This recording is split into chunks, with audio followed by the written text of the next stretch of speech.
Could it be a possibility? Maybe. There's probably some difference there that we're not, but we aren't the person who originated it. I think the liability lies with the person who originated. So again, as the buyer of this wraparound note, I believe what we need to do is just be very wise, gather as much information as we possibly can, get the collateral package, the note buyer, whatever, or the wrap buyer, get the entire contract package and disclosures, etc., between the seller, find out what was out there. Find out, did investor A, who bought the subject to deal, did they give the seller a deed of trust to secure performance in some format in order to protect them in case something happens to you as investor great point, B? Scott. So most people don't know what you're saying there is that we were talking with a wrap buyer the other day about this, performance deed. And we said, you can't do deed and lose with stuff. And he said, no, it wasn't for that. It was for the fact the investor who's getting into the subject to, it's a deed of a performance that if you fail, that basically that property will revert back to that original subject to deed owner, which is awesome. Yeah. Yeah, that's so great. one of the questions that came up was from our few people we had.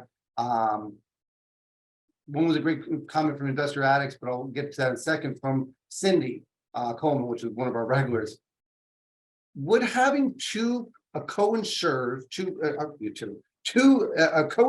on an insurance policy be a tip-off for the bank for a due on sale clause? Well, again, you have to understand, a mortgage company wants their borrower to be an insured. Yeah, So just more money. if the home buyer, the wrap buyer, buys this property, they have to be an insured because they're now the actual owner of the property. Right.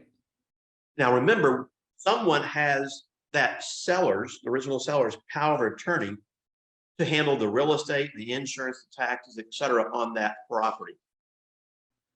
And it's just a fail-safe for protection in that instance. I'm not worried about the seller per se from the insurance policy's perspective, but you have to have that there, and or else the insurance company will kick it out. Excuse me, the mortgage company will kick it back out.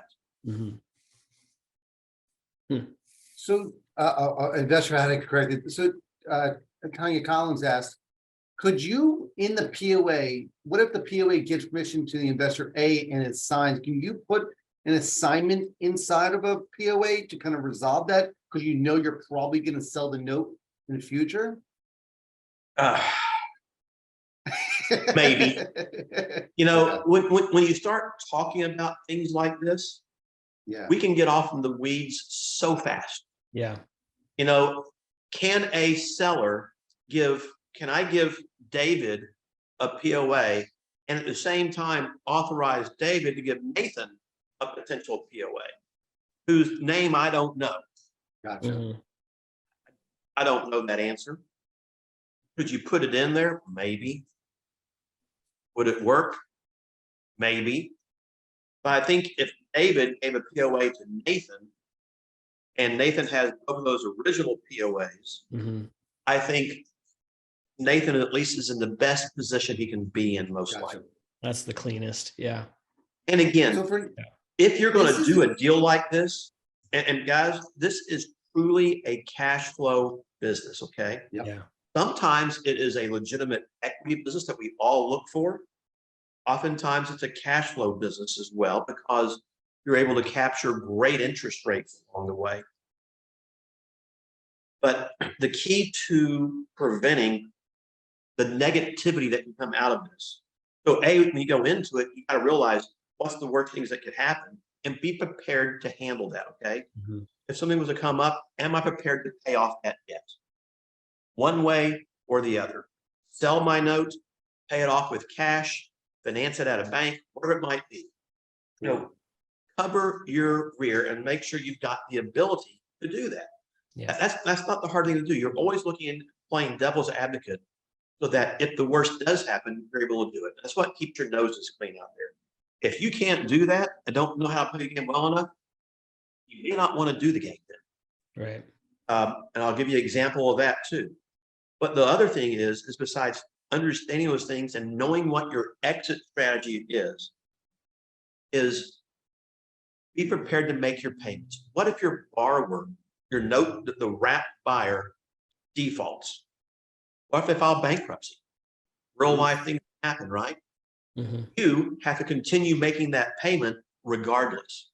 And that's where a lot of people in the investment community go south. Yeah. Well, my buyer didn't pay me, I'm not going to pay the mortgage company. If you're not willing to play that game, don't play the game at all. Mhm. You know, we get so if our buyer defaults, by the way, my default rate, guys, for the last since 08, 09, under 1%. Wow. Wow. I wish it was a lot higher because I've got tens and tens and tens of millions sitting out there in equity I'd love to capture. It just doesn't happen. So Let me It's ask you the situation that I was talking about, where if I bought that wrap and I would want to pay off the first, does that work? Is that a viable yeah, solution? Yeah. Okay. absolutely. You know, some examples real quick. You know, a negative example. I'll give you Yeah. a positive one. So have a house here in the DFW area where seller sold the house to an investor Mhm. using David's land trust. Great. They leased the house. Well, the problem is when they did this transaction, the lawyer who closed the property gave the seller no protection at all. There's no vendor's lien the deed. There's no deed of trust. There's no nothing. Okay. So investor A assigned the note to investor B. And of course, no one told the seller who investor B was. No notification, nothing. And we see that often. Yeah. They just do it. I made a quick assignment fee, move on. That's what they think.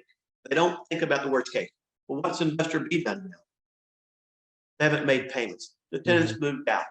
There's $15,000, $20,000 of work to get this house back to market value, and the house is going to foreclosure. And the seller can't get the house back to protect herself without filing a lawsuit. Mhm. And why is investor B not paying? I don't know. If you're not Yeah. willing to play the game the right way, don't play it. Those are the guys that give good guys like y'all bad names. We don't want that. We want these guys out of the business. I just posted in the stream our financial calculator for those. I was running some numbers just to give some idea for people. Let's say that there was $100,000 first balance when borrower A was getting into the asset, and it was $100,000 note at 3.5%. They bought it 5, 6, 7 years ago, whatever it was, and it was at 3.5%. Their P&I is 330. It's a 30-year mortgage, 336.78. I then buy the subject to. I then sell it to Scott, the borrower two, at a 9.9%, which equates to $1,087 a month payment. And if we're looking at almost $700 in profit between those two numbers. So could you hold that and pay $336 a month and be basically capping $700 a month payment? Absolutely. Yep. But what we're saying here is to deal with all the issues of POA and deal with the first borrower and that worrisome, it's much easier to go say, forget it. I can either pay $25,000 and get into that whole world, right? And have a $125,000 note and a $50,000 note there. Or I can flip it and say, I'll instead of pay 25, I'll pay 75, pay off the 50 through escrow, and then have a $25,000 payment to me. And now his loan, there's no $50,000 balance. He's now into a situation where he's buying basically a $75,000 first lien for $25,000, and then he's getting $1,087 a month. Yep. So that if that sounds confusing, don't do it. Better yet, give your money to Dave and I, and we'll go do it. Yeah. This is going to be, if you run the yield on that, I'm going to run it live when we're talking here, and what the return is on this thing, right? I now know what your game is, guys. It's crazy. Yeah. Well, I see people jump on the thing, so I'm going to run on a different site here so you guys can play with that one. But let me give you an Nathan, example, go David. ahead. I mean, just in the same light of what you're doing, And this is from the originator's perspective, but it's the same game. So we're looking at buying a home right now where there's $145,000 first lien, 3.5%. Yeah. I've got to pay the seller $30,000 to buy this property. It needs $17,000 of work. So I'm all in at let's call it 190 for easy numbers. And the house has a value of 290. Nice. But I have to create the value by putting money into it. Sure. And in this case, the seller is a little desperate. They're out. They've got another house. They can't afford 2 payments. The house can't sell the way it is, and she doesn't have the money to fix it. So she's stuck coming to an investor to buy it, unfortunately. And they need to move quickly. Sometimes you don't have time to do anything else. So I'm going to be out of pocket by the time I pay this $30,000 to $17,000, my interest carry, taxes, etc. I'm some $55,000 out of pocket. First off, you need money to play the game, or the ability to borrow money to play the game. Yeah. Secondly, as you said, when I sell my house for, let's say, $290,000, I might get $29,000 down payment. We'll talk about a down payment in a moment.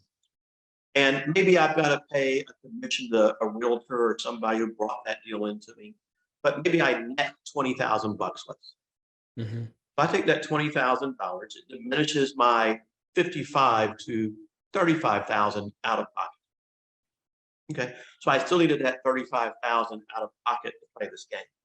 But my positive cash flow between what the buyer is paying me and what I'm paying the mortgage company is $1,500 a month.